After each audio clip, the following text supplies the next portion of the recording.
Assalamualaikum warahmatullahi wabarakatuh. Innal hamdalillah wassalatu wassalamu ala Rasulillah man la nabiyya ba'dah. Asyhadu an la ilaha illallah wahdah shadaqa wa'dah wa nasara abadah. Wa asyhadu anna Muhammadan abduhu wa rasuluhul mab'uus rahmatan lil alamin. Allahumma fasholli wa sallim ala hadzal nabiyil karim wa ala alihi wa ashabihi wa qarabatihi wa azwajihi wa ahli baitihi ajma'in. Amma ba' kaum muslimin muslimat yang dimuliakan dan dirahmati oleh Allah Subhanahu wa taala. Di siang Ramadan ini ba'da salat zuhur kami menyampaikan tausiah Ramadan sebagaimana biasa setiap hari kami lakukan dalam rangka untuk menuntut ilmu pengetahuan, karena tugas kita dalam hidup ini adalah pengabdian yang sesungguhnya kepada Allah. Salah satunya adalah menuntut ilmu pengetahuan. Utlubul ilma minal mahdi ilal lahdi. Tuntutlah ilmu itu mulai dari buayan sampai ke liang lahat. Jadi menuntut ilmu itu adalah seumur hidup, long life education. Menuntut ilmu itu adalah sepanjang hidup. Dan tugas kami adalah menyampaikan ilmu, karena nanti di akhirat kaum muslimin muslimat yang ditanya kepada kita, ya, ilmumu kau gunakan kemana? Tidak ditanya ilmumu dari mana dapatmu. Jadi yang ditanya bagi orang yang berilmu, ilmumu kau gunakan kemana? Ya, usiamu kau gunakan kemana? Enggak ditanya dari mana datangnya usiamu, ya. Tapi kalau harta kita dari mana dan kemana? Dari mana dapat kita harta kita dan kemana kita gunakan harta kita itu, ya. Jadi makanya tugas kami sebagaimana yang sudah pernah kami sampaikan adalah wa ma alaina illal balaghul mubin, dan tiadalah tugas kami kecuali menyampaikannya dengan mubin, dengan nyata, mubin dengan jelas. Balighu anni walau ayah, sampaikanlah daripadaku kata Rasulullah walaupun hanya satu ayat. Jadi makanya kami menyampaikan tausiah ini kaum muslimin kepada kita kesemuanya dengan ikhlas li'a'la'i kalimatillah, untuk meninggikan kalimat Allah, untuk meninggikan agama Allah Subhanahu wa ta'ala. Kaum muslimin dimanapun berada, siang hari ini kita akan lanjutkan tausiah Ramadan semalam yang belum selesai dengan tema semalam, kalau saya tidak lupa, ibadah penutup bulan Ramadan sebagai tanda setia kawan. Lupa kaum muslimin, maaf ya. Judul kita semalam adalah lil mu'mini khamsatu ayat. Bagi seorang mukmin itu ada 5 hari raya, ya. Ada 5 hari raya bagi seorang mukmin itu, ya. Andainya pun ada hari raya Idul Fitri, Idul Adha, ya, kita rayakan kaum muslimin dan muslimat. Dan hakikat hari raya Idul Fitri nanti hari Ahad kalau tidak salah, ya, bisa saja kita hari Sabtu hari raya. Ya, jadi puasa kita 29 hari, kalau hari Ahad 30 hari, ya. Karena Rasulullah selama hidupnya begitu diwajibkan ibadah puasa Ramadan, dia melaksanakan puasa 6 tahun. Berarti 6 Ramadan. Yang 6 Ramadan 4 kali 29 hari Rasulullah lakukan, 2 kali 30 hari. Berarti Rasulullah selama hidupnya, selama keluar surat Al-Baqarah 183 tentang kewajiban Ramadan, beliau hanya bisa melaksanakan puasa Ramadan selama 6 Ramadan, 6 tahun. Ya, setelah itu ya Rasulullah pun berpulang ke rahmatullah dalam usia 62 tahun 8 bulan. Digenapkan menjadi 63 tahun. Jadi kebanyakan kita mengetahui Rasulullah wafat 63 tahun. Hakikatnya kaum muslimin 62 tahun 8 bulan.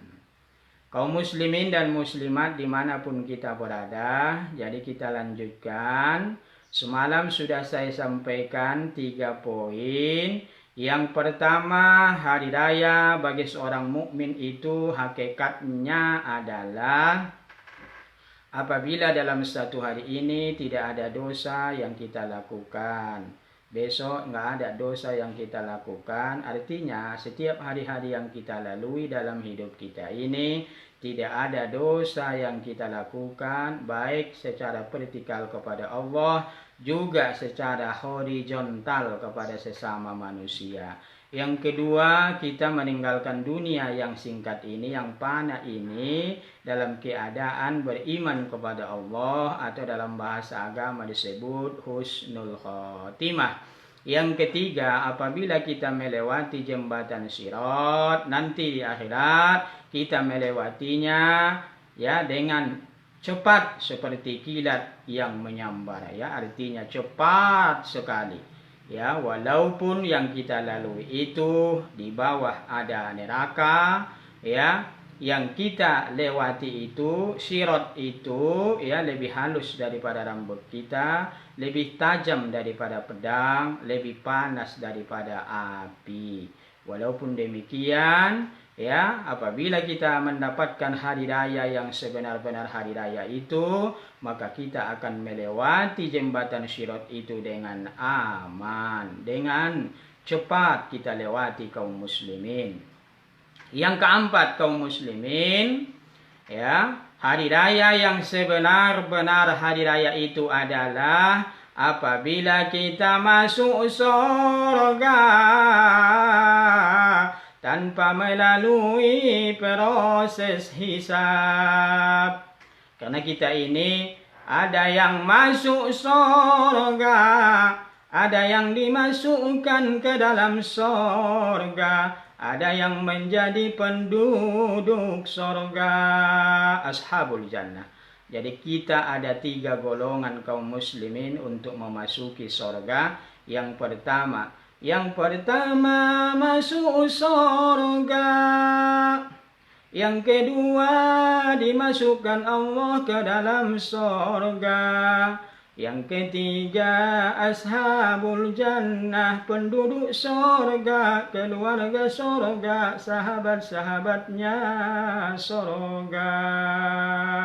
Jadi yang kita inginkan, poin ketiga ini kaum muslimin, ashabul jannah. Kita itu tidak lagi singgah di neraka, dimasukkan Allah langsung ke dalam surga, kekal selama-lamanya di dalam surga kaum muslimin. Siapakah orang-orang yang masuk surga tanpa melalui hisab itu kaum muslimin? Yang pertama, orang yang memelihara sholat yang 5 waktu, dan ia lakukan yang 5 waktu itu dalam keadaan khusyuk. Jadi oleh sebab itu kaum muslimin, mari kita pelihara sholat yang 5 waktu ini, terutama waktu-waktunya. Jangan kita anggap remeh, jangan kita anggap enteng tentang pelaksanaan ibadah sholat ini kaum muslimin. Karena semalam juga sudah kami sampaikan, sholat itulah amalan, ya, yang pokok dalam hidup ini. Kemarin juga sudah saya sampaikan, sholat laksana tiang bangunan ini, ya. Bangunan ini bisa kita samakan dengan rukun Islam yang 5. Ayo kita simak kaum muslimin muslimat. Pondasinya syahadatain, tiangnya sholat, dindingnya puasa, atapnya zakat, permadaninya meja, ya, kursi, ya, Sofa itulah hajinya, permadaninya, perhiasan yang ada di dalam ruang kantor saya ini. Saya ulangi kaum muslimin, rukun Islam yang 5 itu ya bisa dianalogikan dengan bangunan kantor ini, ya. Syahadatain itulah pondasi kantor ini. Salat yang 5 waktu itulah tiang kantor ini. Puasa Ramadan itulah dinding kantor ini. Zakat itulah atap daripada kantor ini. Haji itulah permadani, perlengkapan, aksesoris bahasa kerennya yang ada di dalam ruangan ini. Andainya kita tidak haji, kalau nggak mampu, no problem. Jadi itu bagi yang mampu. Andainya nggak ada di sini kursi, duduk di lantai, nggak apa-apa, no problem. Karena itu hanya perlengkapan, ya, hanya perhiasan, hanya aksesoris, hanya kamuflase. Itulah dia kalau kita analogikan rukun Islam dengan suatu bangunan kaum muslimin. Makanya ya semalam sudah disampaikan, bagaimana kalau seseorang itu puasa tapi tidak sholat? Bagaimana bangunan ini, berdirikah bangunan ini atau tidak kalau tidak punya tiang? Tentunya tidak akan berdiri. Andainya pun berdiri kaum muslimin, hanya beberapa waktu saja. Bisa hanya 1 bulan, 2 bulan, dan sesudahnya akan runtuhlah bangunan ini. Kenapa? Karena tiangnya tidak dicor. Kenapa? Karena tiangnya tidak kokoh, maka runtuhlah bangunan ini. Ya. Jadi oleh sebab itu kaum muslimin, yang pertama, amalan kita supaya kita bisa masuk surga tanpa melalui proses hisab, mari kita jaga waktu-waktu sholat dan kita melaksanakan sholat dalam keadaan khusyuk, ya. Apa itu khusyuk kaum muslimin? Khusyuk adalah fokus perhatian dan hati kita hanya tertuju kepada Allah ketika kita melaksanakan ibadah sholat. Ya, khusyuk bukan berarti kita hanya fokus semata-mata kepada sholat kita, tidak melihat ke kanan dan ke kiri, hanya melihat ke bawah ke tempat sujud terus. Oh tidak. Suatu ketika Rasulullah sholat, beliau melihat ke kanan, beliau melihat ke kiri. Suatu ketika juga ada kala jengking menghampiri beliau ketika sholat. Ya, andainya dia itu tidak melihat menoleh ke kanan dan ke kiri, tentu dia tidak akan melihat itu kala jengking.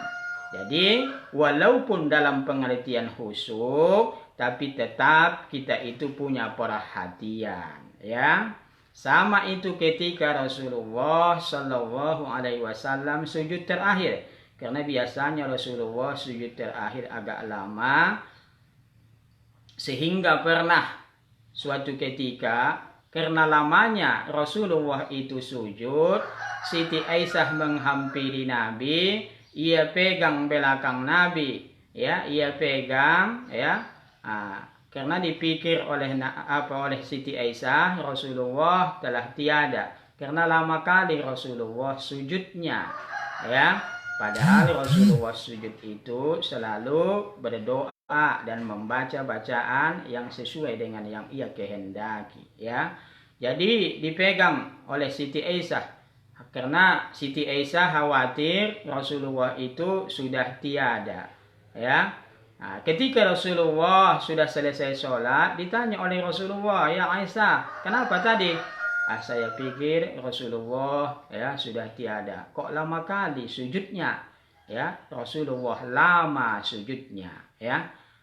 Itu yang pertama contohnya. Yang kedua, ketika Rasulullah juga ya rukuk, ya sujud, ya cucunya berdatangan, ya. Ada 2 cucunya datang menghampirinya, bahkan naik ke pundak Rasulullah.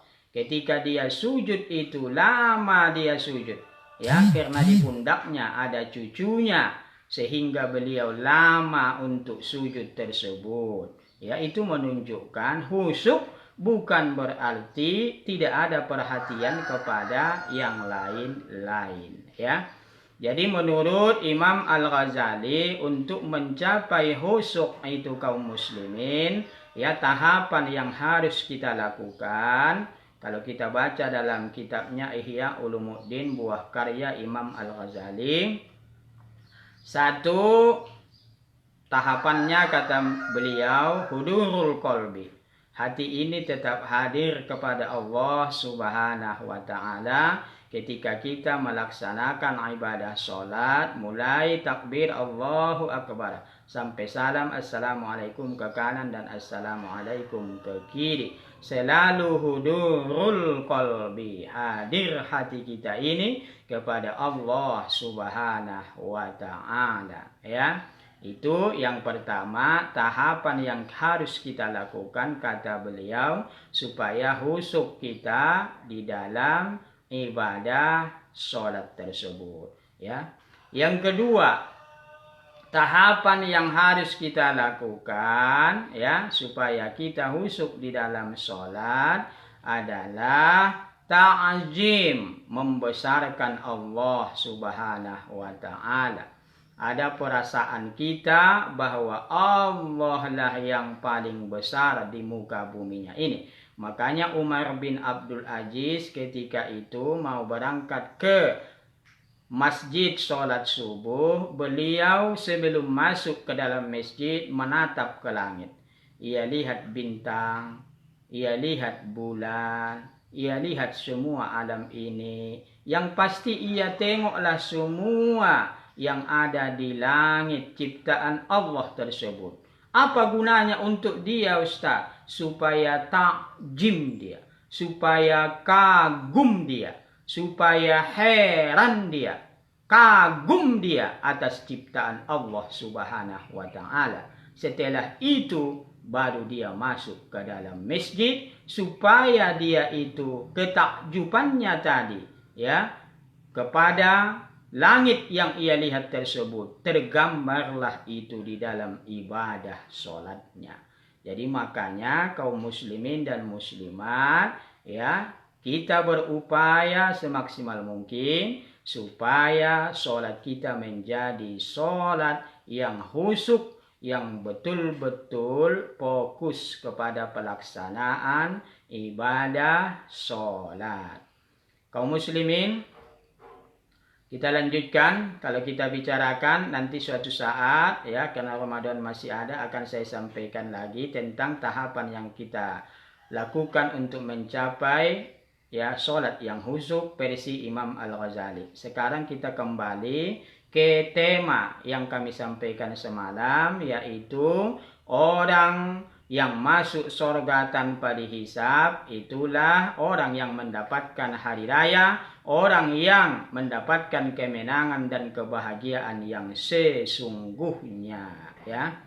Selanjutnya kaum muslimin, orang yang masuk surga tanpa dihisab selain orang yang memelihara waktu sholat dan khusyuk dalam sholatnya, wallazina hum li furujihim yuhafizun, orang yang memelihara kemaluannya, illa ala azwajihim, kecuali kepada istri-istri mereka, ya. Jadi kita pelihara kehormatan diri kita, kemaluan kita dari hal-hal yang haram, ya. Supaya kita terhindar dari perbuatan yang namanya perbuatan yang haram ataupun zina, ya.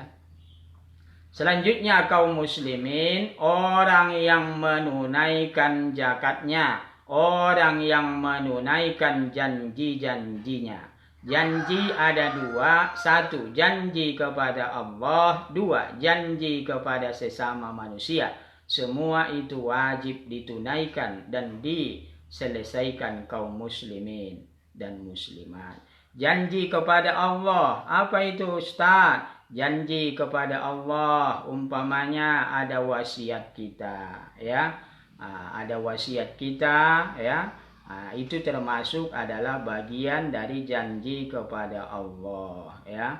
Atau umpamanya janji kepada Allah, ya Allah ya Tuhanku, aku berjanji kepada diriku ya Allah, yang di hadapanmu saya berjanji ya Allah, apabila sawitku yang 2 hektar itu berbuah nanti ya Allah, sekarang masih tahapan ya penanaman, sudah 1 tahun, berarti 2 tahun lagi sudah berbuah itu ya Allah.